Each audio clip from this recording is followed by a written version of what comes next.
This week was undoubtedly one of the worst weeks of Donald Trump's political career. And that comes after two very, very bad weeks for the former president.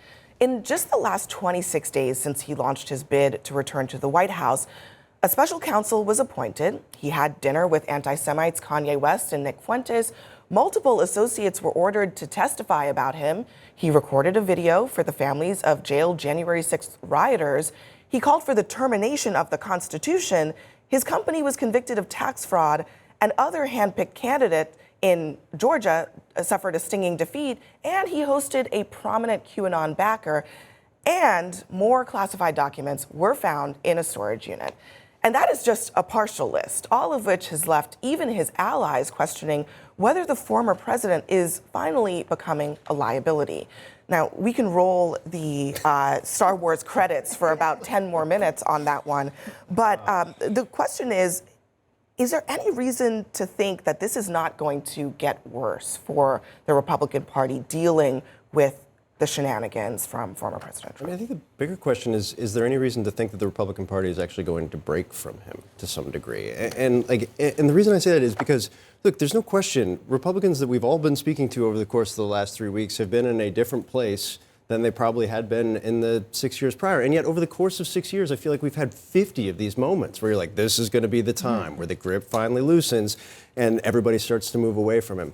And so it's one of those, like, I'll believe it when I see it, because background quotes from lawmakers are not going to be the thing that triggers it. The reality, though, is the biggest moment here is the midterm elections, because when Donald Trump loses his power, it's when Republicans no longer think they can ride him to wins, or most importantly, when Republican voters and the constituents that are calling their offices are no longer saying, stick by Trump or we will primary you and you will lose. This is the key. Yeah, it's the voters, that's everything. All right of Trump's power emanates from the voters. And so I've done a bunch of focus groups with Trump voters since the midterms. And here's the thing. They are not ready to break with Trump, but they are ready to shop. They're ready to look at some alternatives. And so, we asked people, hey, were you enthusiastic about Donald Trump's announcement? And they were like, I'll vote for him if he's the nominee. But they were much more interested in seeing people like DeSantis get in the race. They talk about Kristi Noem. There's a real sense of, I think it's time to turn the page. I think it's time to move on.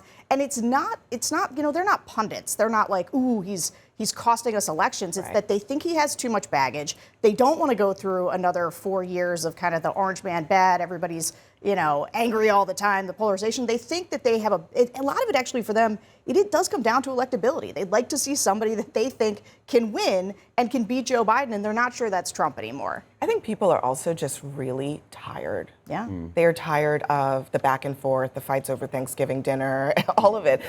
But we did kind of this week see a little bit more of an inching toward saying the T word among some Republicans and actually being clear about Trump's role in all of this. Take a listen.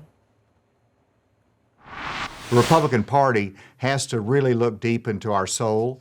We have to, first of all, understand that there's a price to be paid whenever you have a Trump endorsement. The Democrats, in many cases, were able to kind of turn it into a choice election because of Trump's presence out there. So, was he a factor? I don't think there's any question about that. Are you seeing a little bit more of that on the Hill? I mean, I think Asa Hutchinson, not a huge surprise, but John Thune being really clear, to me, that stood out.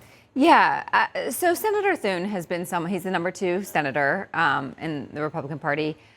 He's been critical of Trump for a couple years, but never explicitly saying that I'm not going to support him. I sat down with him, talked to him for a 30-minute interview, and he still wouldn't say that he would not support him if he was the nominee, even though he does not think Trump should run again. He does not think he should be the standard bearer of the party. And I flat out asked him, why can't Republicans break from Trump? Because we know it's the voters, but it's one thing to hear a Republican say it. And he said that. He said, we have to be very careful because Trump still has a lot of support among the Republican base. And that means that you can't win a primary election without Trump, but you also can't win a general election with Trump. So, and that's the part, that's the challenge that Republicans are in right now, and they're going to have to make a decision on how they handle this. It's hard, though, to really believe that Trump may still not have a grip on the party. I go back to the weeks after January 6th when you saw so many Republican leaders condemn him, say his name, and then Just a couple weeks later, you saw Kevin McCarthy go to Mar-a-Lago as well. The political factor here and just the impact that he had on the midterms is probably going to be the thing that continues to really be a factor moving forward. Also, his handpicked candidate in Georgia losing also adds to that as well. And you hear from Mitt Romney the other side of this, which is that it should not just be that Trump loses, that that's the reason that they step away. It should be other things. Take a listen. It's going to be hard to knock him off as our nominee. If he became a nominee, I think he loses again. And Would you support him if he's the nominee? absolutely not. And it's not just because he loses. I mean, that's my reason that I offer to other people who are big fans of his. But it's also he's simply not a person who ought to have the reins of the government of the United States. Leanne, a great interview that you did with him, but very few Republicans are willing to say that. He's an outlier. Yeah. Here's the thing, though. Trump is at his weakest moment right now, and he was weak after January 6th. But the problem is what Republicans did in that moment is Kevin McCarthy went down to Mar-a-Lago and kind of resurrected him. Republicans have got to do something about Trump. They have to say his name. They have to go on offense. If they don't want him dragging down the party, they have got to actually do something about it. And if they just sit there in silence and hope that he sort of crumbles under the weight of his own scandal, that's the movie we've all seen before. Yep. That's the thing we know doesn't just happen. They're going to have to do something. That's the biggest thing. And it was the thing after, calling for dissolution of the Constitution, which is the entire kind of animating factor of the Republican Party, allegedly. And that wasn't enough to get everybody to come out.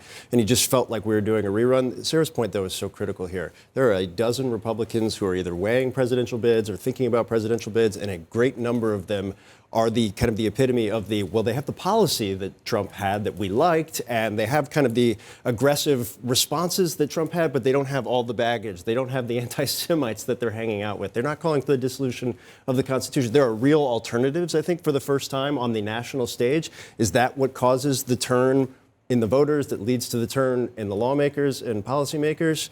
I don't know, but that's the wild card, I think. I think one of the biggest problems for Republicans is that a lot of them are waiting for this to just sort itself out. And I think to your point, Sarah, that's a great recipe for Donald Trump getting 30% of the vote and winning the Republican nomination.